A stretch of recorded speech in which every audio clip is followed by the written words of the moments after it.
Thank you, Dr. Rubin, and good evening to everyone here. I will be introducing our next speaker and host of the evening, Dr. Omar Haqqani. And I just wanted to give you all a little introduction on him in case you aren't that familiar. Dr. Haqqani was born and raised in Canada, but he also underwent his medical training at St. George's School of Medicine. He then went to the University of Southern California in Los Angeles, where he completed his general surgery residency, followed by his vascular surgery fellowship at Tufts Medical Center in Boston. Dr. Haqqani was then recruited by New Michigan Health in 2012 as their chief of vascular and endovascular surgery, where he really worked to develop and build their vascular program until November of 2015, when he decided to go into independent private practice. You may or may not know that Dr. Haqqani has a very entrepreneurial mind and spirit. Previously owned a very large biotech company in Canada prior to his medical training. And so that, in combination with his existing patient population here in the area, he decided to stay. And he opened his own practice here in Midland, which serves the Mid-Michigan region, and has allowed us to perform over 1,000 vascular procedures, both inpatient and outpatient, since we started. So I would like to present Dr. Omar Haqqani, who's going to be talking to you about catheter-based interventions and surgical management of peripheral arterial. Okay, so what I'd like to do is talk a little bit about this whole concept of endovascular treatments, and what does that mean? And what does that mean to you and your patients? What does that mean in terms of how these patients get managed? And I'm not trying to train everybody here to be a vascular surgeon, but really the bottom line for this talk is to raise awareness and show what is possible today with the technologies we have. So this slide is very important. In fact, it highlights the true underlying issue that is associated with our patients, which is the fact that these patients have numerous comorbidities and the fact that these patients generally will not survive very long. When you look at the data, patients who have peripheral vascular disease, half of these patients will not survive 5 to 6 years. Okay? So these patients who smoke, well, that's a statistic I remind them, and it really shakes them up. And it makes them understand truly that their underlying peripheral vascular disease is a marker of more significant disease. A lot of doctors tell patients to quit smoking, but when you tell them that there's a 50% chance that you're not going to be around in 5 or 6 years, they really rethink things. And I tell them the same thing, that they would they go on an airplane if there's a 50% chance that it would crash. I generally say no. So what are the management of peripheral arterial disease? We've got lifestyle modification, which we've talked about a little with Dr. Brigada, smoking cessation, regular exercise, diet, very important. We've talked a little bit about the pharmacological treatments, antiplatelet therapy, and controlling risk factors, hypertension, blood glucose, etc. Vasodilator treatment, we've kind of touched on that today. And I'm going to cut to the chase and really talk about what is the indication. What is the indication for intervention?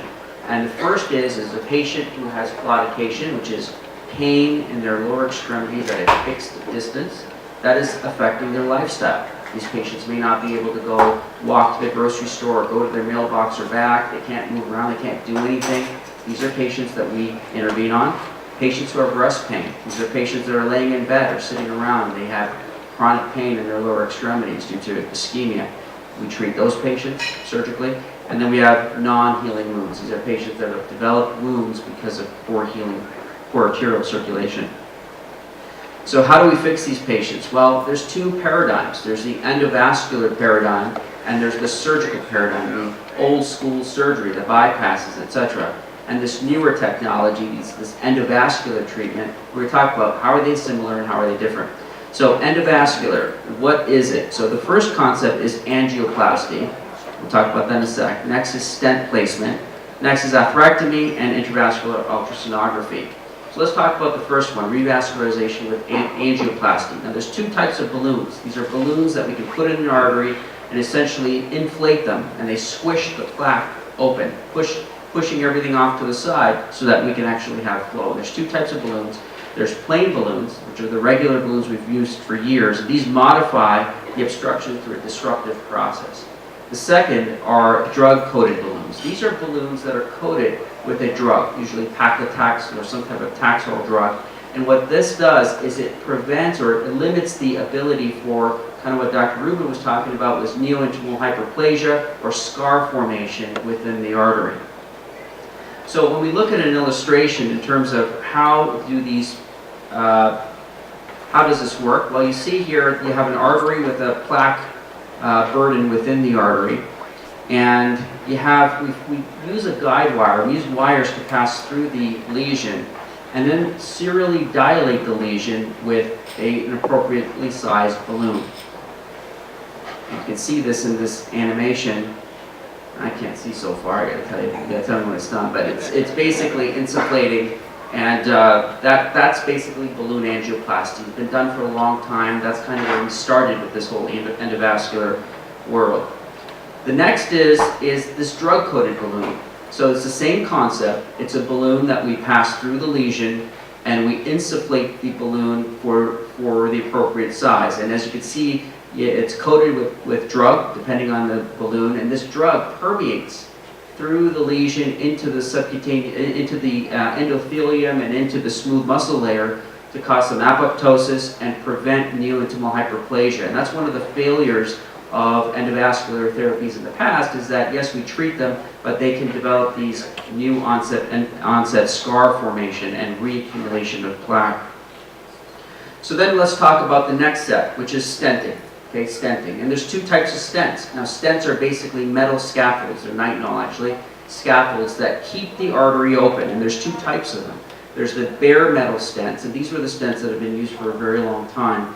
And essentially, it modifies the obstruction by maintaining a lumen. Okay? And the second type of stent is a drug-eluting stent, very similar to the drug-eluting balloon, where the stent is deployed and it's coated with drug. Okay? This drug allows it to permeate within the endothelium as well as the smooth muscle to allow for greater patency.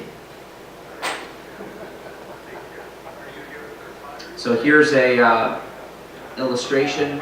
You see that you have the stent that's in place, that's being expanded into the lesion, and it maintains flow. Pretty simple. This is a drug or a drug-eluting stent. You can see that the drug is coated within the stent, and essentially it is permeating into the smooth muscle layer, and then it eventually becomes endothelialized and incorporated within the arterial wall. There are some other types of technologies that we could use. There's something called atherectomy. Okay, there's different types of atherectomy. There's a lot of different types, but the two I'd like to talk about, number one is laser atherectomy, and the second is directional atherectomy. Laser atherectomy essentially uses ultraviolet pulsed light. It's 308 nanometers, and this essentially pulverizes plaque. The second is directional atherectomy, which is kind of like a ice cream cone that essentially scoops up the plaque and packs it into a device that we can remove from the body. And this is an illustration showing the laser atherectomy. You see that there's a lesion that you can't pass through with a wire. And so we use the laser to be able to pass through this lesion, pass through the plaque burden, to reconstitute an inline luminal channel. Once we've gotten through, we can do a lot of different things. We can balloon this, we can stent this, we can do a lot of things. Directional atherectomy is where kind of that roto-rooter, and patients love that. They understand roto-rooter, and that's kind of what this is where it's an ice cream scoop that essentially peels away the inner lining of plaque, opening up a luminal channel. As the plaque pieces come off, it gets packed into a holder, which is able to be removed from the body within the actual device.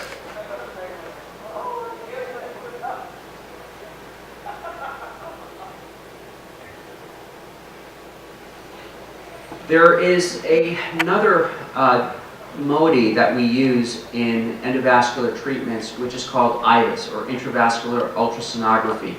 This is something that I myself have recently taken to routinely in my patients because of a lot of the a lot of the surprises that I have encountered by doing an angiogram that looks as though the artery looks great, but then doing an intravascular ultrasound, which is where I can put an ultrasound within the artery and actually look at what the artery looks like and get a complete different picture. This has really changed the paradigm of us being able to really see what exactly is going on in patients with peripheral vascular disease. It used to be used predominantly in veins, but now there's a greater propensity to arterial work.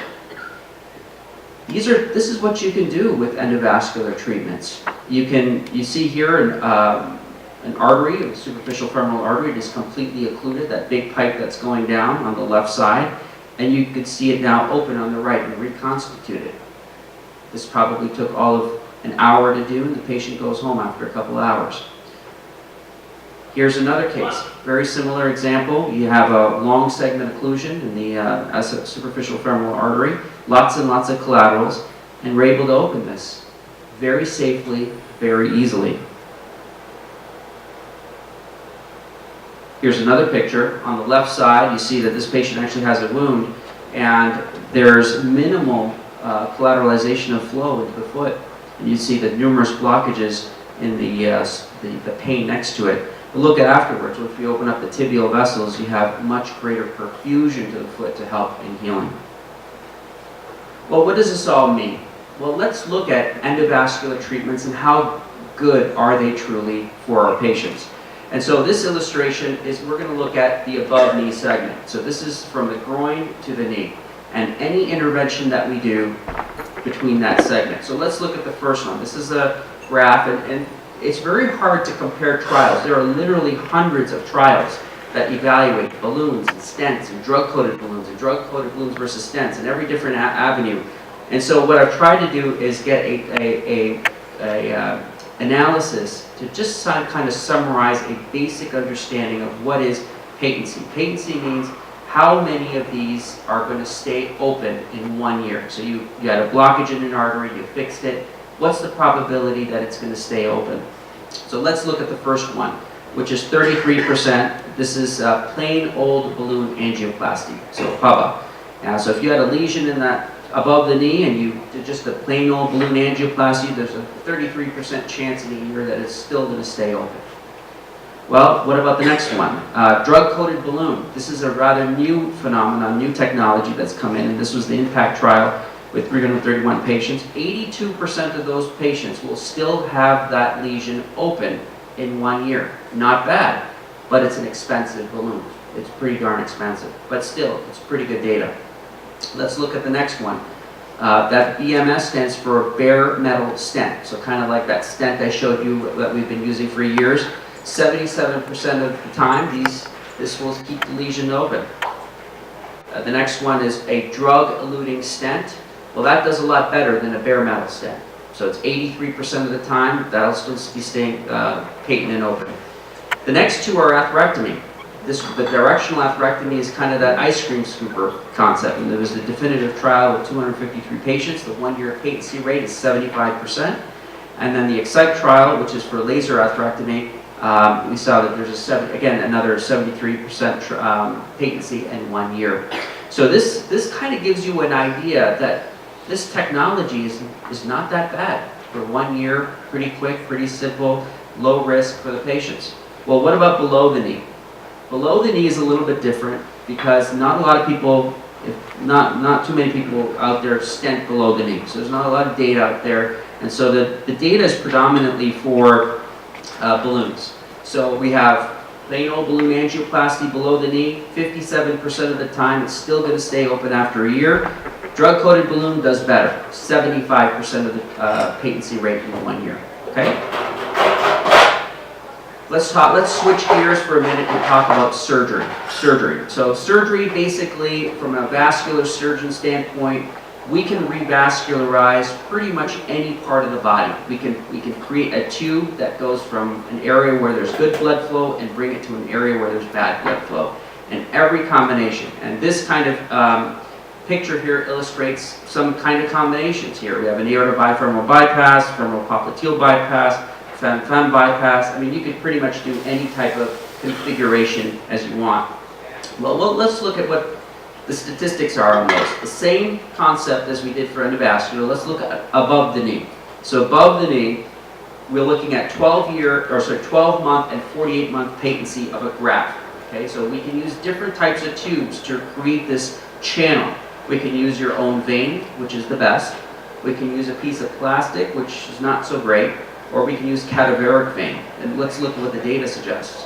Well, for your great saphenous vein, which is a vein like Dr. Shepik had talked about when we ablate and take out in patients who have venous disease and varicose veins, and patients who don't have varicose veins, we can use that vein to create a bypass. And so if it's above the knee, the 12-month patency is about 84% in 1 year. For PTFE, which is plastic, polytetrahydrofluoroethylene, it's about 79% in the first year, and a cadaveric vein is about 73%. So not too bad in 1 year patency for bypass above the knee, but obviously vein in this case is your conduit of choice. What about 4 years later? Well, your great saphenous vein doesn't do too bad. It does about 69% of these will still be ticking along after about 4 years. Your plastic PTFE is about 60%, and cadaveric vein much less, about 42%. Now this is predicated on a lot of things. Are the patients smoking? How old are the patients? Are they compliant with their medications?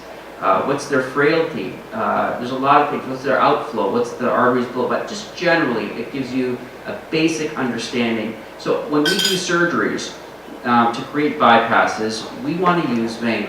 Okay, we want to use a patient's own vein. We'll get it from anywhere. We'll take it from the same leg, and if it's not available there, we'll take it from the other leg, and if it's not available there, we'll take it from the arm, and if it's not available, we'll start splicing veins together to give you a longer segment vein before we use a piece of plastic.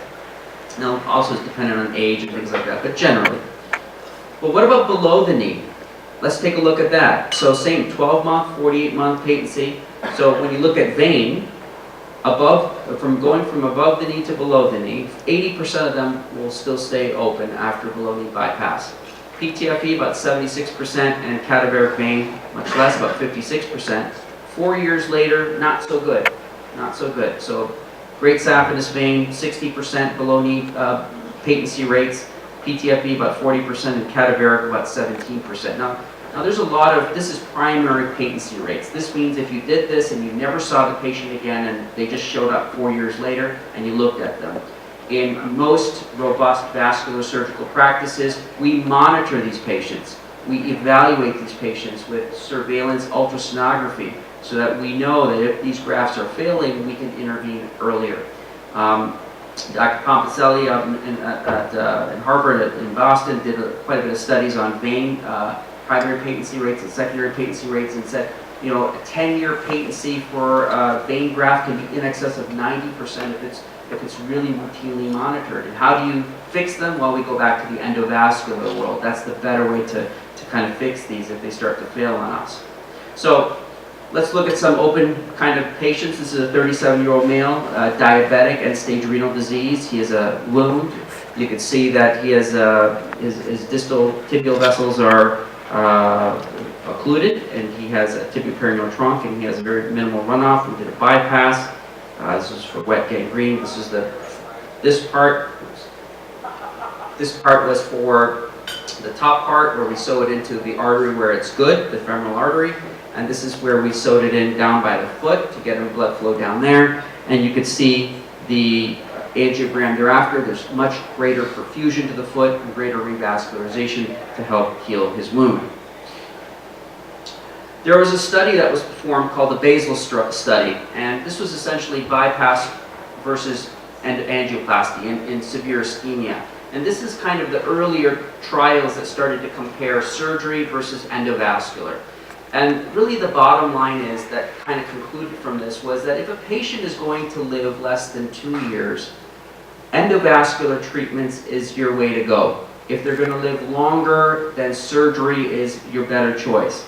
I got to say that is no longer, and the panel can kind of chime in here, that's no longer the opinion. And it really is an endo-first approach. We are living in a world with an endo-first approach because you are not burning any bridges. We use an endovascular approach. We know it's safe. We've been doing it for numerous years, and we started to do it kind of like TAVR, you just do them in the sickest patients. We started doing endovascular just in the sickest patients, and now we're able to do them to everybody, and they do very well. The second is that emergency bailout procedures are very rare with endovascular treatments, and so it goes in the favor of the safety component.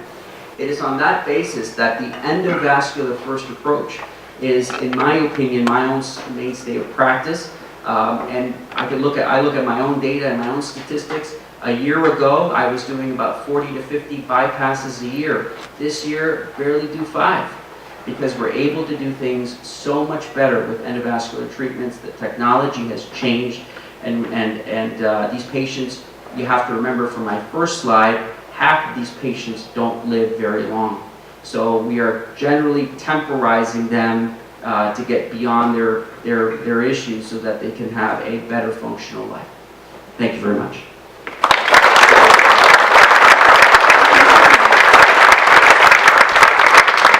Are there any questions? Dr. Iose. Do you have any 4-year data on endovascular stenting? I know you showed 4-year data with open intervention. Do you have anything to compare that with?